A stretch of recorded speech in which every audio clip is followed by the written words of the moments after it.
Hi, this is Ed. Welcome back to the Outer Light channel. Well, before I go on, I'd like to thank my patrons for your continued support over my channel, just really helping it to keep on running. So here we are at something interesting, and that's a watchdog group, a conservative watchdog group, is calling now for an official ethics probe of Debbie Wasserman Shultz. Look at this. This is reported by The Hill. Link, of course, will be placed into the comment section. The attacks now on Debbie Wasserman Shultz are massive. You've got the DNC fraud lawsuit. She's involved in the DNC fraud lawsuit against Bernie Sanders for her conspiracy to overthrow Bernie Sanders, left her resigning from the head of the Democratic Party there. Her IT staffer has pretty much been investigated on multiple bank fraud charges, money laundering, and what will subsequently probably lead to espionage.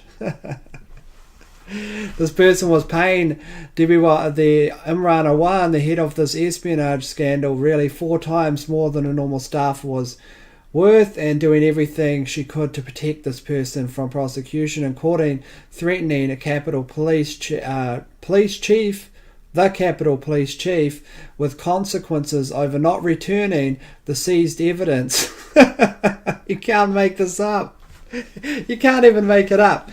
It wouldn't make any sense that she's trying to get the police chief publicly in the video to give back the laptop, okay, which was part of the investigation that probably led to Imran being arrested at the airport by the FBI. Meanwhile, she's in Florida with numerous lawyers turning up dead. Elizabeth Lee Beck, one of the lawyers, and her husband there involved in the DNC fraud lawsuit, openly expressing concern. It looked like for her own safety, and really breaking down sadly there on camera in regards to what's happening around the DNC lawsuit. And you can see why now. If it involves espionage, if it involves high-level espionage, literally in Congress there, with these people, using all these computer systems and setting them up for very powerful individuals and storing that information on an off-site cloud. Remember that. What happens to that data? Well, that's espionage, okay? That's espionage. Not only that, but also banned from the network for accessing, against their permission, other congressmen's computers, and the destruction of computer equipment owned by the congressional network there, the IT network. Let's go into this watchdog. See how you can see the attacks are so multifaceted in every single direction that this person must go down. Of course, all roads lead to Clinton. This is really just a Clinton operative here. You got to remember who the other villains are behind. There's a whole nest of them, like rats in a barn, like eating around at the, drinking the beer that's spilling from your summer kegs there up on the hill there, or whatever. We've got so many rats in the barns now. It's time to actually probably, close the doors on the barn and really send in the terriers in order to take them out. And then, obviously they're just destroying and making a mess of everything. So this is a rats in the barn scenario. So many rats in the barn. They're just really out of control. You can't walk through it anymore because they're just like scurrying underneath the hay in every direction, have numerous different holes and networks. But here's the problem, okay? There are so many holes and networks I've made that the farmer literally cannot even walk across the ground without falling into each hole, So he's gotten to the point now, I think the farmer, i.e. the state powers here, have gotten to the point where they have to take this person down. These rats need to be out of the barn. They need to be all captured. You need to call up the terrier owner and get them to bring down all the fox terrier dogs to go rat hunting. There's the equivalent of it. Of course, Comey you could have seen as being a terrier dog in essence, but really all it was just a lame duck. He called the terrier squad to take down the rats. He opens up the cage and just outside literally waddles a lame duck named James Comey, who's really conspiring for Hillary Clinton. Probably just a rat dressed up as a duck, actually. But here we have conservative-leaning government watchdog group on Monday asked, and I'm sorry I can't blow this up, it doesn't work that way. I think if we just Oh no. Yeah, success. Blow it up about that big. The conservative-leaning government watchdog group on Monday asked the Office of Congressional Ethics to investigate whether Rep. Debbie Wasserman Shultz violated ethics rules by employing an IT staffer prevented from accessing the House computer systems. This person was banned. Imran Awan was banned from the systems for hacking, basically, and taking information and storing it on an offsite cloud, i.e. espionage, destroying equipment, all kinds of very, or any one of those things, warrants an investigation. This person was paid 4 times more than any other staffer. Okay, normal price range for an IT staffer is reported. So, 40,000 USD, US dollars. He was paid 160. So was all of his family members. All of his family members were paid astronomical rates. So people are asking, why did Debbie Wasserman Shultz rehire this individual? Well, she rehired him. She just changed his name. He wasn't an IT staffer anymore. He was a quote-unquote advisor. And then we get into the property market. We've got a few of the properties lined up there, which he actually owned. He's been caught, as I said in the last video, liquidating numerous properties. Here they are for history anyway, just to record these names here. As you can see, these are the properties themselves. Listing price $617,000. There it is. You actually seen that in the Awan video itself. It's for history here, so you can have a look at it. Maybe there's some clues in it. I suspect these are probably all wired for sound and video. Here's Pembroke. Here's another nice little property here with a few videos. Well, not videos, but different pictures of the inside. I don't mean to go on an off-site track here. I'm just showing you there's numerous properties that he's of different price range. Rentals and all kinds of things. You have to ask yourself, where's the wiring? Because this Imran character, remember, actually literally is shown in court documents. His mother-in-law stated that he put her under surveillance. He hid and wired the house with cameras and video and all kinds of things in order to surveil his own mother-in-law. It's a very unsavory character. So here we go. In a complaint, the Office on Congressional Ethics, the Foundation for Accountability and Civic Trust, questioned why Imran Awan has been employed by Wasserman Shultz despite being at the center of a criminal investigation on Capitol Hill for allegedly stealing equipment. Well, he's been arrested on different, not even stealing equipment, but actually multiple counts of bank fraud, been liquidating property, getting big cash slush funds, and just trying to escape to Pakistan, where his actual wife and children fled to after it was found out they were under investigation. So that's one thing. Okay, why was he employed?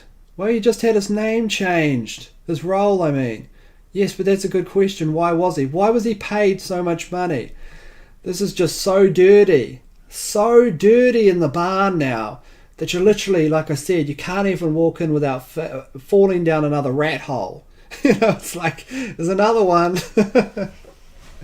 You go in there to get the last of the summer wine, and all the bottles have just been gnawed to pieces, all the wine skins and everything's just completely eaten away. The rats have already, they're starting to saw away all the copper piping in the house. I mean, they've completely gone from the barn into the house, and it's really just out of control.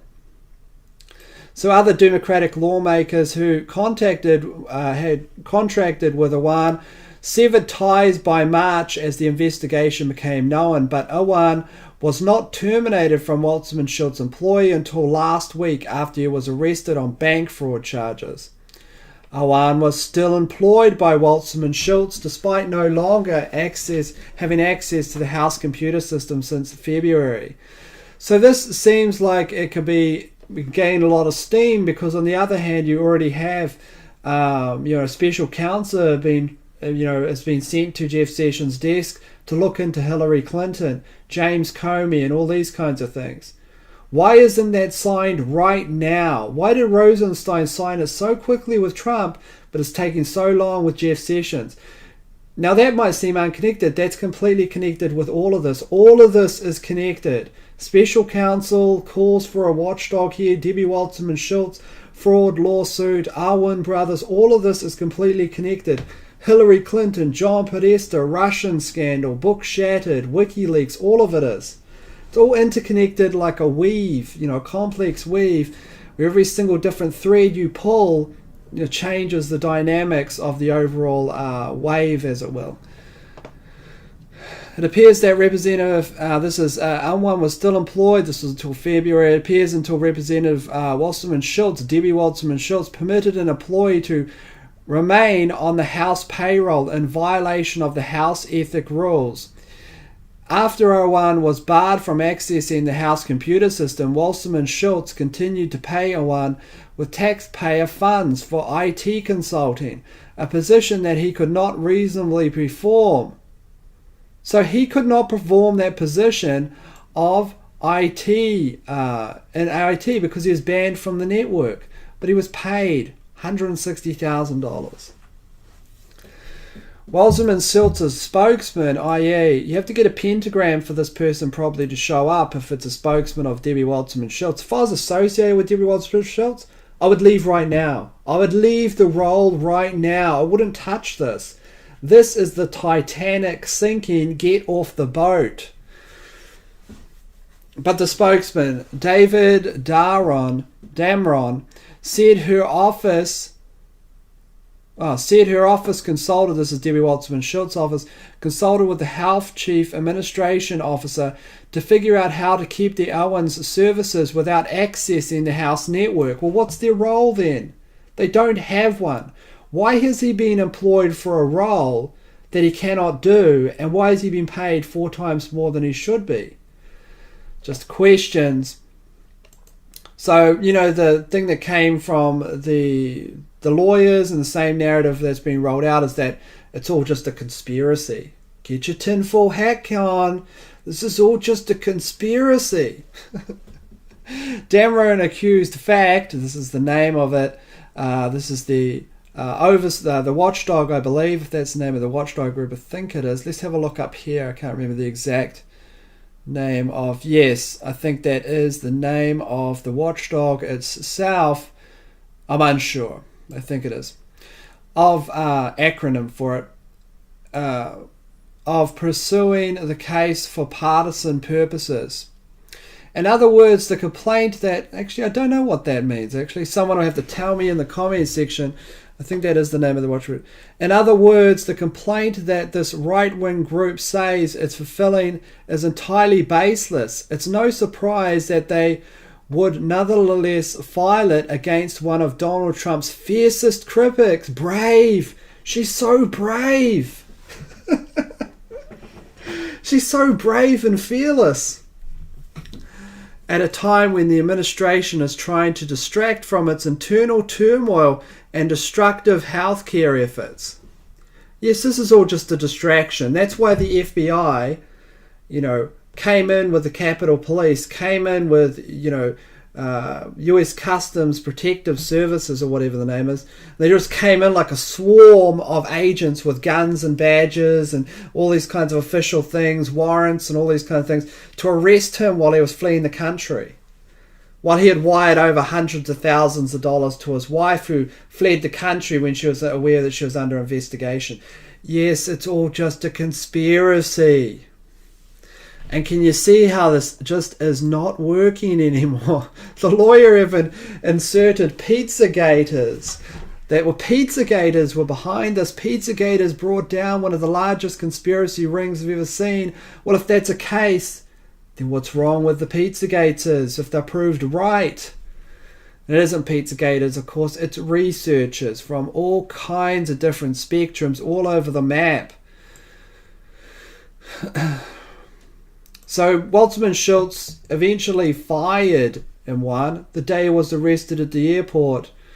I guess he couldn't do his job anymore. Maybe he should have changed his role to pilot or something. Maybe changed his role to, I don't know, letters or postman or something. Could have had him on $250K a year.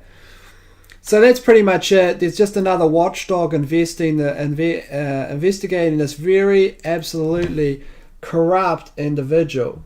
Yes, and FACT stands for Foundation for Accountability and Civil Trust. I didn't remember that. That's what it stands for anyway. So they're referring to the acronym of the watchdog. Okay, so that's pretty much the news in a nutshell. Just another multiple faceted attack here at Debbie Wasserman Shultz. And it's no doubt you can only withstand so many icebergs smashing against the hull before you start to spring a leak. And there's so many leaks and breaks right now. You know, next thing I think, you know, who knows what's in the ether? Maybe we'll see a massive leak from WikiLeaks. We'll just have like all these documents on Debbie Wasserman Shultz, just more corruption, more nails in the coffin of this individual's political career, hopefully leading to the other vampires in the graveyard, like Hillary Clinton, of course, lives up in the castle there with all the streams of lightning and stuff. This is just really the carriage coach of Hillary Clinton on the Dracula train. You know, it might sound funny, but if you look into the Clinton Foundation, all these kinds of things sort of make sense, you know, even if you equate them to supervillains from some kind of fictional novel. They're all like, okay, Dracula. Well, Dracula used to drink blood, you know, used to prey on the villagers, and but then you'd have to go, whoa, Dracula. No, Hillary Clinton's worse than Dracula. If you put it into perspective, Hillary Clinton's literally worse than Dracula. From Bram Stoker's, you know, famous novel there in the early 20th century. So you actually do, that does put in perspective when you think of Vlad Tepes, right? Tepes, or Vlad the Impaler, you know, who Dracula was based on. You look at that historical character, and yes, they used to do these ruthless things. They used to put people on spikes and stuff. But how many people did he actually kill? Well, I don't know, maybe hundreds of thousands, maybe. I'd have to look it up. How many people did Hillary Clinton kill just in Libya? You know, in Syria and all these places that she engineered? Millions of children. Think depleted uranium, think of mass genocide, think of Haiti, think of human trafficking, missing orphans, 10,000 missing children from Syria. Think of that. And then you can actually put it in a historical context and go, whoa, no, she's worse than Dracula. She actually is. She's worse than Dracula from the fictional novel. And then you're thinking, whoa, what are we dealing with here? And then you realize it is actually worse. I know that might seem like an exaggeration, but look at it objectively. It's actually worse than the person that Dracula was based on. The famous Romanian. You know, they used to stick people on spikes and you'd see them squirming, and it's been used in horror movies ad nauseum, at least that imagery, you know, there with the famous image of him with the big hat on, you know. Of course, that was different in medieval times, of course. You know, horrific deaths and rumour and things like that, they were used as assailants against other wars. And, you know, Vlad Tepes, if you look into the history, was captured and tortured as well as a child, and all these kinds of weird things. No, Hillary Clinton is far more dangerous and far more villainous than Vlad the Impaler from Dracula, which Dracula was based on. Even the fictional Dracula vampire, even more dangerous and worse than that. What did the actual vampire Dracula actually do? Well, he sat in a castle and he drank people's blood. Okay, yeah, that's bad. That's bad. Hillary Clinton probably has that operation running out the Clinton Foundation on an industrial scale. She's like Charlie in the chocolate factory level, you know. Anyway, that's probably enough from me. In the meantime, though, this is it from the Our Light. Stay safe, take care of yourself, go and do your own research, decide for yourselves, of course, and no matter what you think, whatever opinions you formulate, that's fine with me. I'm going to put a link to the Hill article here in the comment section so you can read that. And until next time, I'll see you all later.